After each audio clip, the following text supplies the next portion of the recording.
o'zi ko'p kuzataman bemorlarda. Yaxshi davleniyasi stabil kechadi. Har kungisi o'lchab boriladi, bizda ertalab kechqurun yozib boriladi. Aynan ko'tarilgan kuni so'rasam, kechasi yaxshi uxlamagan bo'ladi. Kechasi yaxshi uxlamagan bo'ladi. Mana shu uyquni ham ta'siri juda katta. Bizda shu ro'zg'or boshqa narsa deb uyqusizlik ko'pda hozir.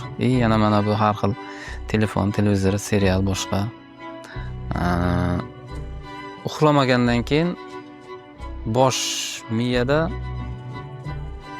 o'z uyqu vaqtida miyada har xil musorlar paydo bo'ladi. Endi qo'polroq qilib aytganda, beta amiloid deydi uni. Uyqu vaqtida o'sha narsa tozalanadi. Chuqur uyqu vaqtida, aynan yuzaki uyquda emas. Chuqur uyqu vaqtida beta amiloid o'sha musorlar tozalanadi. Uyqu yaxshi bo'lmagandan keyin u musorlar yig'ilib borilaveradi.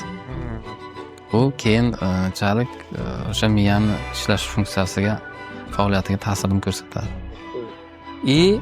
Aynan mana bu Alzheimer, yana xotira pasayib ketishlari, demensiyalar, bularda hammasiga sabab birinchi o'rinda uyqu. Agar yetarlicha uyqu bo'lmagandan keyin, boyagi musorlar yig'ilavergandan keyin, beta amiloidlar yig'ilavergandan keyin miyani hujayralarini asta-sekinlik bilan zararlab quritib boradi, qo'pol qilib aytganda. Quritib boradi. Buni hisobida o'sha demensiya, Alzheimer rivojlanishi yana ham ko'proq bo'ladi.